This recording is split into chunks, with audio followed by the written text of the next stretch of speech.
This was a very fascinating project for me. And I'm going to start with this small plaque on Buncombe Street. Many of you are familiar with it. It's, of course, right across the road from Buncombe Street Methodist Church. And it reads, "The Buncombe Road. The road long in use was completed in 1820 during the administration of Joel Poinsett, President of the Board of Public Works. Paved in July 1929, and it was erected, the plaque was erected Nathaniel Green DAR chapter many years ago. So the Buncombe Road, along with roads such as White Horse Road, Rutherford Road, Old Saluda Dam Road, were originally Cherokee trading paths. So, Russell, you were touching on the Cherokee's history here. These roads, especially Buncombe Road, were to become economic arteries for drovers, farmers, taverns, and hotels. This wonderful sculpture is from Asheville's Urban Trail, and it's really a tribute to the drovers. And you can see the quote, "A river of hogs." I'll be talking more about that as the drovers work the hogs down these roads. Benjamin Perry reported, "Drovers contributed a great deal to the prosperity of Greenville County. They had to pass through the district for 50 or 60 miles. This gave the farmers along the way a good market for corn and fodder. I have seen every day 3 or 4 droves of hogs containing several hundred pass through the village, and almost as many horses, mules, and cattle." So literally, the early roads were at times a river of hogs. As I mentioned, these historic roads were originally Cherokee trading paths, and it was Richard Parris who created some of these paths. As you recall, he was an Indian trader and an agent, but he was also somewhat isolated, being here in Greenville with his store at Grist Mill near the falls. So Parris created these trading routes to the Cherokee villages of Kiowee, Estatoe, Sugartown, Tugelo, and others. Okay, and you can see, so here are the villages up here: New Kiowee, Seneca, and here was Greenville. This was 1775, so it was before Greenville was even really a town. Okay, Alston hadn't arrived yet, named Pleasantburg. Okay, so one major route to and from Greenville entered Pickens County, where Saluda Dam Road crosses the Saluda River. And as you can see in this aerial, the crossing became known as Parris's Ford. You can note the misspelling of Richard Parris's name, Parris's Ford. Okay. From this spot, the trading paths was split off, going to the different villages on up in current day Pickens County, Oconee County. Okay. Deer skins were a major commodity and in high demand by the British. The Revolutionary War, which coincided with the Second Cherokee War, put an end to that. We all know that Richard Parris wound up on the wrong side, chose the wrong side. He was a loyalist officer. He eventually left the area for the Bahamas. Meanwhile, the Treaty of DeWitt's Corner was signed in 1777, and the Cherokees ceded almost all of their land holdings in present-day Greenville, Pickens, Anderson, and Oconee County. Thus began a new era for the drovers, farmers, stagecoaches, and even resorts. So who are the drovers, and where do they really come from? Okay. Well, there were vast crops grown in western North Carolina, Tennessee, and even in Kentucky. The hogs, sheep, cattle, horses, mules, ducks, turkeys, we'll talk about the turkeys, were in very high demand to the large cotton plantations in towns such as Columbia, Augusta, and seaports such as Charleston. Moving the large herds herds meant feeding them along the way to the markets. The drovers, for the most part, were, quote, hardy young men, most of whom had only lived in the mountains their whole lives, but they were eager for adventure. They would become expert whip crackers and hog collars. Their job was to drive up to several hundred hogs through the dust and mud across rivers and through villages. Their typical journey would take about a month. They were paid $15 for the whole journey, plus whatever food was gathered along the way or that was purchased on the road. Driving the turkeys was especially interesting and took special skill. Imagine how you drive a When turkey. the turkeys walked to market. First of all, they were very cantankerous, and it was very difficult to get them to even go across streams. They didn't like water. So the drovers would try their best to reach a stand every night in order to keep the flock together, because many of the turkeys would fly into the trees and refuse to come down for the night. They would be up there all night long. Okay. One of the drovers would ride in front of the turkeys, and this particular drover would be throwing down some corn, followed by the senior gobbler. They knew who the senior gobbler was. And of course, all the other turkeys were going right behind them. So the flock followed. The drovers used long whips, and they had red tips, both on the whip and on the edge of it. I don't know what about the color red, but it kept them moving. Okay. So at the same time, the drovers are actively herding livestock, poultry down the road, stagecoaches started to interface with the drovers, and the resort business emerged. So where did the drovers stay when they're working their way down? Okay. Well, this is a good photograph. This is one such example just up the road in Fairview, North Carolina. So this is pretty typical. It'd be a family, in this case the Sherrill family, and they call it Sherrill's Inn. Okay. In addition to the modest cabin, they would also have a pen, usually behind the cabin, where the drovers were able to keep their flocks or their herds at night. Okay. And this continued really even into the 1920s and 1930s. There are accounts of still drovers driving herds, poultry, into Greenville. Yeah. So some of the better accommodations, many of you know this property, the Blythe Goodwin Haygood House, which was originally built in 1790 as a log cabin and was enlarged circa 1840.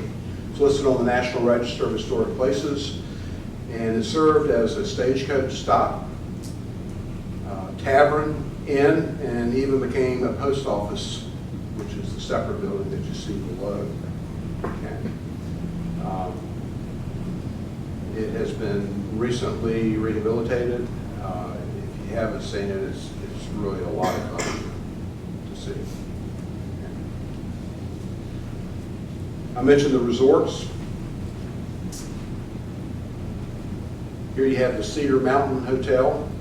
Many of you know the name Thomas Gower. Thomas Gower was involved in many different enterprises. This was a hotel, and I think it's an especially handsome hotel that he had. I do not know, it was lost a long time ago, so I do not know exactly where it was on Cedar Mountain. I wonder if it's their Faith Chapel. Okay. And then, of course, many of you are familiar with the Altamont Hotel, also known as the Paris Mountain Hotel, on the top of Paris Mountain, built in 1889, and it burned in 1920. Just a remarkable structure. Let me talk a little bit about stagecoach travel. So the stagecoach ride to these inns and resorts, these rides were very bumpy and uncomfortable. The roads were rough, the trips were long. The stagecoaches were either the Albany or Concord models, which carried 8 to 10 passengers on 3 benches. Used to be 4 on one bench, 4 on another bench, and maybe 3 or 4 in the middle. So everybody was just crammed in. In the winter, heated stones were wrapped in blankets and placed inside. Depending on the length of the ride, fresh horses might be available at certain stops. There were regular routes, such as Colonel Valentine Ripley's stagecoach from Augusta to Hendersonville, and that one ran through Greenville. And you also had the Buncombe stage, which went to Asheville via the Buncombe Road. You also had what were called hacks. Okay, anybody familiar with this term? Especially Tom? Yeah. That's where the taxi cab got its name. Exactly right. So many of you, I remember certainly when growing up, taxi cabs were still called hacks. Okay. So hacks were essentially carriages for hire, and they were available to destinations not on the stagecoach routes such as Caesar's Head. Okay. Hacks or hackney carriages, which is what they really are. I thought maybe that was a company name or a family or something like that. It's actually a borough in London where the carriages became, the style of carriage became very popular. So they became known as hackney carriages. So this map from 1840 shows where Buncombe Road intersected with downtown Greenville. Maybe kind of hard to see, but here's Coffee Street. Here's Buncombe Road that comes in right here. Main Street, right here. And many of the drovers would herd their livestock, poultry, whatever, on down to near where the record building was. Okay. Right there where the chamber building is right now, near City Hall. And there were actually public pens, and there were, of course, a number of hotels and accommodations for the drovers at night. Okay.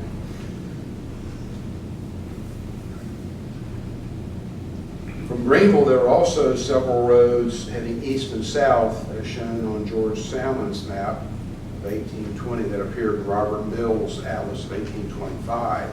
Okay. To note, the new road from Greenville to Lawrence Line. Francis knows this really, really well. Especially interesting, before this map, Greenville was referred to in earlier postal maps as Greenville Courthouse. Okay. And note on this map, as opposed to some earlier maps, it's Greenville without an E. Okay, so it's just Greenville. So what do some of these roads look like today? Okay. Well, there are remnants of these old wagon roads. This is actually a section on the Greenville, the new Greenville to Lawrence Line Road. Okay. They're sunken. It's very obvious. And some of these where you have a stream crossing, there is evidence of wagon ruts in the stones. To me, it's just fascinating. So in 1818, the South Carolina Assembly appropriated funds to create a board of public works that led to construction of a state road connecting Charleston to Columbia and then to North Carolina. In the upstate, the state road went through Tigerville, across Callahan Mountain, over the North Saluda River, and then north through the Saluda Gap, like you see in this map right here. You can really see it. This is the state road through Saluda Gap. Okay. Bridge. And I don't see the other one, but there were 3 bridges. So as part of the state road, 3 stone bridges were constructed in the North Saluda River headwaters. The one crossing the Saluda River, the North Saluda River, was 60 feet long and had 2 arches. The second bridge was across Hodges Creek, which was up there, and was 90 feet long with 1 arch. And And the third bridge is the one you see here, which was Poinsett Bridge with its distinctive Gothic arch, and the bridge still exists today. I understand it's closed right now when they're doing rehabilitation work. So, if you haven't been up there, I strongly encourage you to go. It's a beautiful spot. Okay. The design of the Poinsett Bridge is attributed to Robert Mills, South Carolina's most famous architect. Remember that class?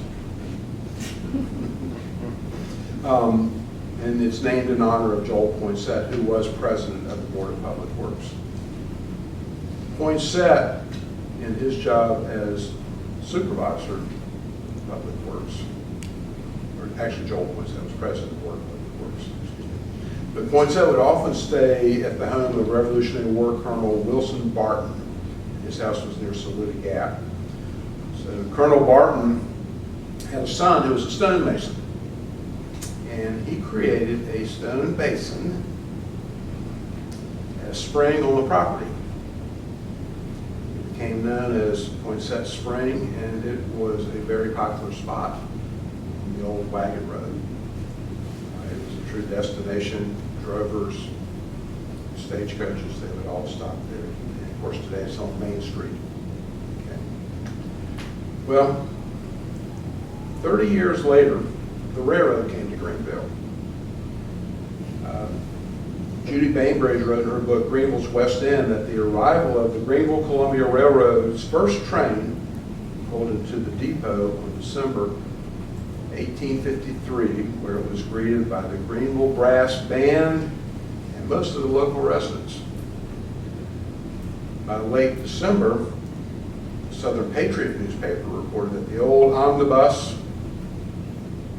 horse-drawn, the hack, and the private carriages are daily seen moving with spirit towards the depot. The depot, this particular depot, was located in a former residence at the corner of Augusta and Beatty, now Field Street. Okay, right there where Greenville High School is. It had been a long time coming. In the 1830s, Marjorie Mackbee became an advocate for Greenville to be a destination on the Louisville, Cincinnati, and Charleston Railroad Company, which proposed to link the Midwest to the South, 1830s. Well, two things happened. There was a financial panic of 1837, and there was also a gentleman residing in Edgefield, John C. Calhoun, who did not want Greenville to be part of that link. He just wanted to go to Anderson. So, discouraged, Mackbee didn't give up, and he turned his efforts towards establishing a railroad from Columbia to Greenville, and it was known as the Greenville Columbia Railroad, as you see chartered here. Okay. It was chartered in 1845. Marjorie Mackbee, in addition, had people like Benjamin Perry, Joel Poinsett, Waddy Thompson, and others who were aligned with him, really pushing for the railroad to come to Greenville. This changed everything. Okay. Construction started in 1849, and as I mentioned before, it arrived in 1853. Francis will attest to this. We have in our collection now copies of Marjorie Mackbee's personal diary from the year 1851. Every day he had an entry. Beautiful handwriting. Some of them were short, some of them were longer. But he often talked about he started out early in the year talking about going to the railroad. Then it became, went to the road today, went to the road, visited the road. It's a pretty good account of the efforts of construction of the Greenville Columbia Railroad. So the Greenville Columbia Road, it was the main feeder of the South Carolina Piedmont for the Confederacy during the U.S. Civil War. The railroad depot in Columbia and the tracks out of Columbia suffered extensive damage during the war, as you would expect. The railroad did not resume service until a few years afterwards, Unfortunately, it was bankrupt by the year 1872, and sold under foreclosure. Beginning in 1886, it was leased to the Richmond and Danville Railroad. And in 1894, it was actually incorporated into Southern Railroad. By the 1880s, several other railroads came to Greenville. The Greenville and Lawrence Railroad built the railroad into Greenville in 1884. Its depot was actually between Court and Broad Street, right downtown. It became part of the Charleston and Western Carolina Railroad and survived well into the 20th century.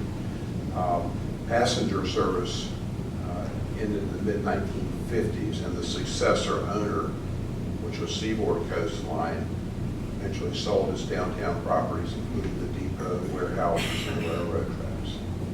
Okay. Another railroad that had an impact on Greenville was the Carolina, Knoxville, and Western Railroad. Okay. Actually, back up, this is the depot for the Charleston and Western Carolina depot. I am not sure exactly where that depot was. Somebody. It's on the corner of Spring and McAfee. Okay. Right where Prisma Health and Oh, sure. Stir Restaurant. Yep. Yeah, right there. There should be a marker there. Another railroad that had a real impact on Greenville was the Carolina, Knoxville, and Western Railroad. In 1887, Greenville County residents voted to subscribe to purchase $200,000 of the railroad stock to entice them to come to Greenville. The main goal of this railroad was to haul coal through the mountains. And there was only 18 miles of track that were built from Greenville to Marietta. Of course, the goal was to eventually have to go all the way to Knoxville. But unfortunately, by 1894, this railroad was solvent. In 1912, the railroad was operating again, but it was part of the Greenville and Northern Railroad. Okay. It became known as the Swamp Rabbit Railroad.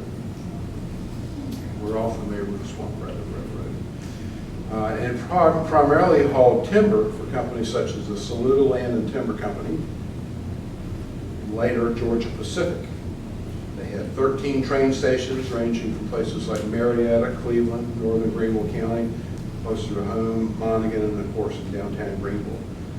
The 1950s and the 1960s were very tough on Swamp Rabbit.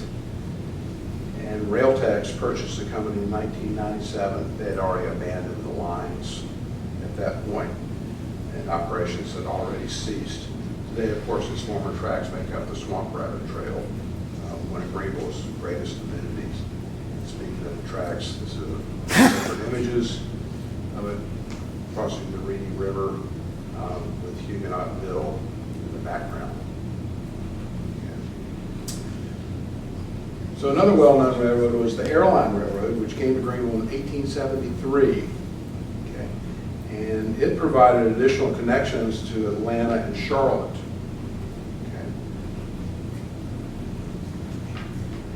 Okay. At this time, there was a gentleman, John Westerfield. Many of you know of John Westerfield. You know the road Westfield. I don't know how it became Westfield, but it should have been Westerfield. John Westerfield purchased more than 1,000 acres from Barbary Matthews' descendants. And Westerfield actually extended Washington Street from pretty much where Academy Street is today to the west. And it became a very fashionable street. By 1919, you had not only St. Mary's helping anchor it, but you had Textile Hall was built. And that was one of Greenville's great losses when Textile Hall was lost. The residences along West Washington with that extension were very, very fashionable. Some very interesting styles, Gothic Revival and some others. And there's some interesting photographs.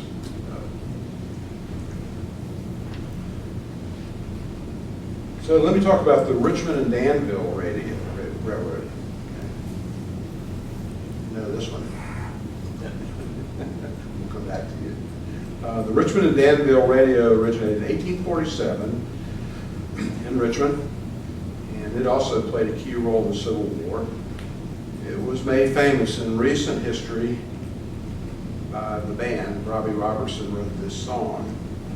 Joan Baez also performed it. Virgil Caine is the name, and I served on the Danville train till Stoneman's cavalry came and tore up the tracks again. Would you sing that for us, Robert? I can't get it out of my head right now. But it was a very important railroad, as you can see from the map right here. And in its heyday, it had over 3,300 miles of track from New York to New Orleans.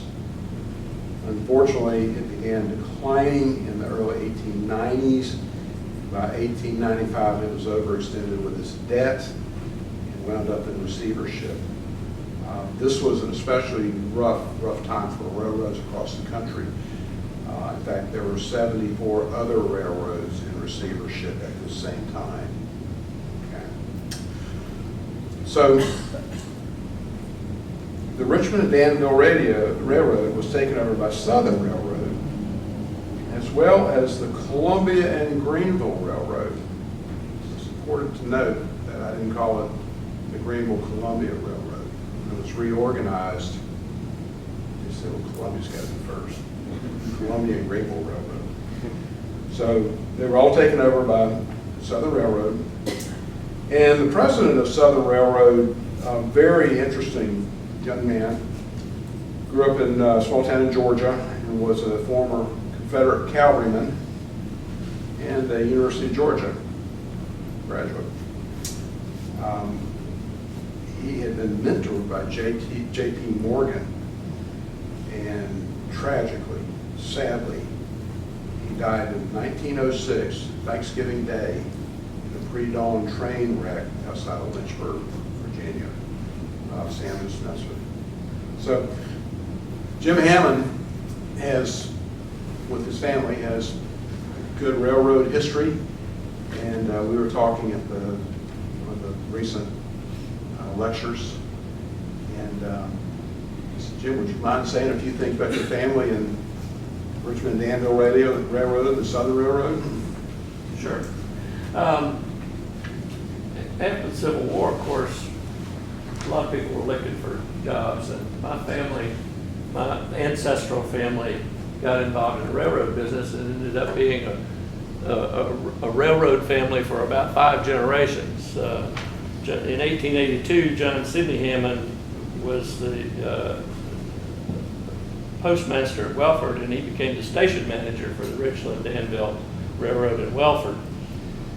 About that same time, his son, Samuel Edmund Green Hammond, began a career with the Richmond-Danville. He worked as chief clerk to the superintendent in the cities of Atlanta, Richmond, Greensboro, and Charlotte. And he died in 1897 at the age of 37 in a typhoid epidemic. Thomas Herbert Hammond, who was my great-grandfather and was the son of John Sidney Hammond, brother of Samuel Edward Hammond, went to work for the Richmond-Danville sometime after 1866 when his family was living in Atlanta, Georgia. By 1898, his family was living on Hampton Avenue in Greenville near the railroad station where he worked.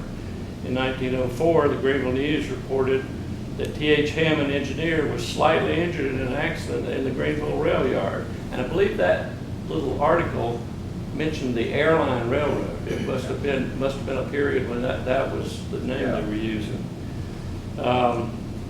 In November 1911, the Greenville News reported that Engineer Hammond was among the railroad representatives who met with the Greenville legislative delegation to discuss a new bridge for the Greenville-Hendersonville Highway near the train yard in Greenville. Herbert Hammond had a son who worked as a fireman on the railroad. 2 of his daughters married railroad men who worked in the offices at the railroad. One of Herbert's sisters married a man named Hardin, and their son, Frank Hammond Hardin, graduated from Georgia Tech and Columbia University, spent his career with the New York Central Railroad and retired from the position as an assistant to the president of the railroad. Mr. Hardin in 1917 received the U.S. patent for a spring suspension for railroad tracks. The most interesting story my father told me, and I can't find it in the newspapers. I thought I would, but I haven't. But his grandfather told him a story over near Greer. As you leave Greer and come towards Greenville, there's the main line runs through a deep cut. And it parallels Brusher Creek Road. You almost don't notice it because it's way down in a hole. And my dad said that his grandfather told him that he once was driving the train in there. It's a single track. He was driving the train in there in that cut and recognized at some point that there was a train coming towards him on the same track. And he jumped off the train and climbed up the bank to save himself from the crash. So, I mean, train wrecks were a big, you may cover this, I don't know, but I mean, train wrecks were a huge, huge deal in the late 19th century, early 20th century. Lots of accidents.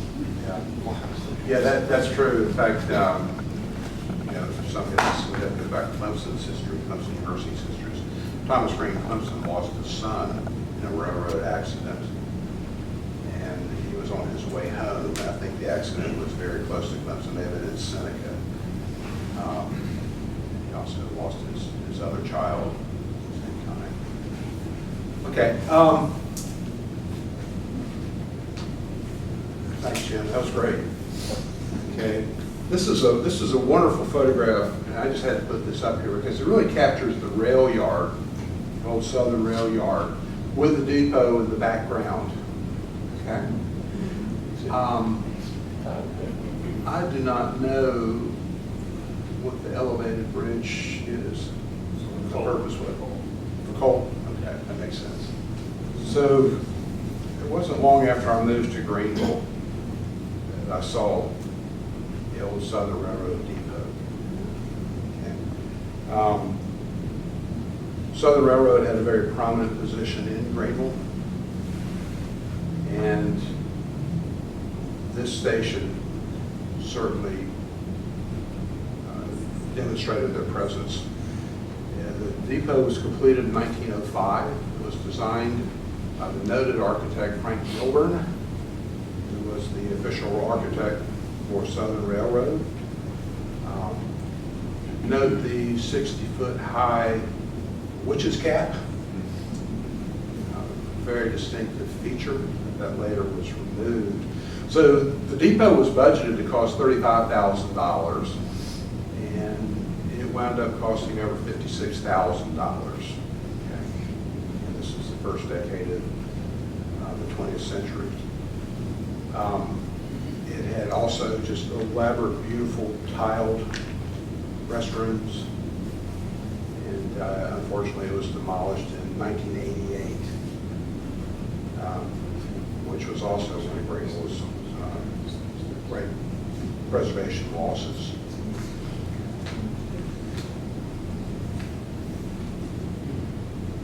Does anybody remember going into the old railroad depot? Tom? Yeah, my dad used to take the crescent out of there once a week. Oh, Going okay. to New Orleans. It came through here. You still hear it. You can listen. Well, I heard it last night. I had trouble sleeping. Hampton think we can definitely hear it. Okay, the Piedmont and Northern Railroad. This was a very, very interesting railroad. And it was called the Great Electric System of the South. Okay. So the Piedmont and Northern Electric Railroad was actually started by James Buchanan Duke in Charlotte. Duke Power, Duke Energy, and so forth. It's really interesting because in the 1900 census, Charlotte had 18,000 residents. Greenville and Spartanburg had each over 15,000 residents. So there wasn't a huge difference in population. Charlotte, Greenville, Spartanburg. And And so James Buchanan Duke felt like this was a tremendous opportunity and extended it into Greenville and Spartanburg. It was an interurban, innovative that used electric power. And you'll see what's called a catenary lines up there. It was able to go much longer distances. It was supposedly a quieter ride, smoother ride.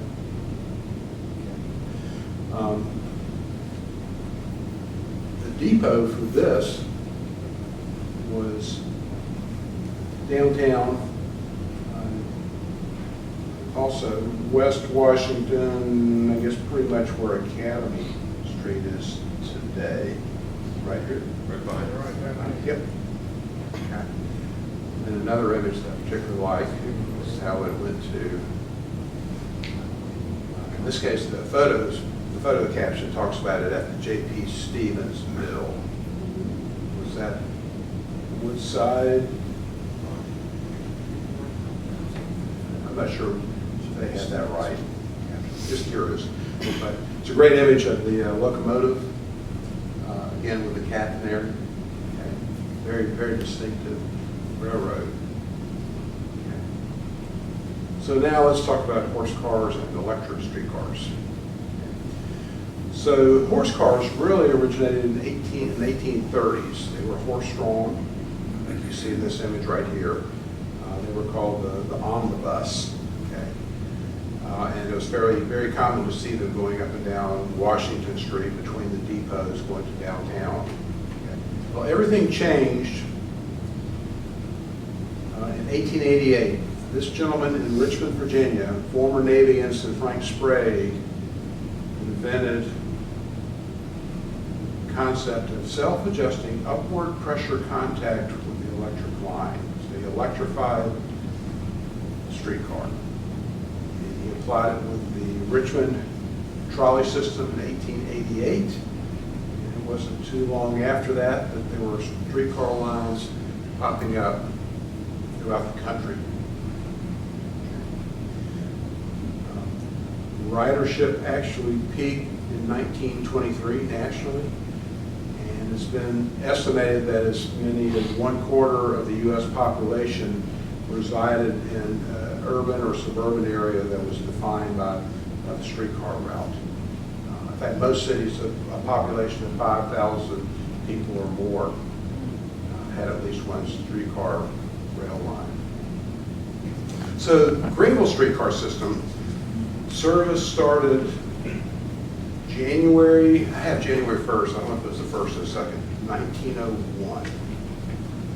And service lasted until 1937. This is a wonderful image of Main Street, Greenville. You'll probably recognize many of the buildings in the background. 1937. So remember, I was talking about James Buchanan Duke and the electrified rail system. Well, Duke Power wound up owning the streetcar company. And it's been reported that James Buchanan Duke said, this him himself or one of his lieutenants might have said, you know, we're getting out of the electric streetcar business. We're in the bus business now. So 1937 is when service was terminated in Greenville. Some cities lasted a little longer, some had already lost their service much earlier. Part of the problem was the streetcars were having to compete with the automobiles, especially in the 1920s. And I love this photograph for a couple of reasons. First of all, look at the street activity, all the people on the street. It's a very vibrant main street in Greenville. Okay. Judging by the cars, that's probably the early 1920s, maybe a little bit earlier. Okay. Fantastic street lights. But you can see the competition in and the tension you have between the streetcars and the automobiles. And these particular automobiles, you know, they're light Model Ts or something like that, so they're able to maneuver in and around. But for somebody wanting to get on the streetcar, which made frequent stops along the way, it was becoming somewhat dangerous. And of course, by then, everybody was in love with their automobile. You know, it was almost passé to not have to ride the streetcar. Another great image, same thing you can see. I love the police officer in the little booth up here. Yeah, they should bring those guys back. Oh, we have And, you know, again, look at, you know, all the pedestrian activity, just great time. This is trolley number 31, which ran on McBee Avenue. Okay. So it was about 1937 when Duke Power Company announced that the old streetcars would be replaced by buses. It was a cost of $135,000 to do so, and it was promoted as a way of having more modern public transportation that expanded further. It was more flexible. So the streetcar routes, this is started in 1912. Okay, a number of different routes. Okay, here's McBee, like I was just showing you in the photograph, Washington. Okay, so there was one route on Buncombe Road. But notice where it goes out to the mills: Monaghan Mill, Brandon Mill, Woodside Mill. This was an important form of transportation for a lot of the mill workers. And the streetcars were vital for everybody that was working at the mills and the textile mill villages as well. Also went up Augusta, partially here. It's 1912, I think it was extended later. Pendleton. And did go up Main Street, the way like you saw in the photographs right there. So, yeah, I'm not sure how many miles the streetcars covered, but it was a very extensive system. Anderson had a streetcar system. Sullivan's Island had a streetcar system.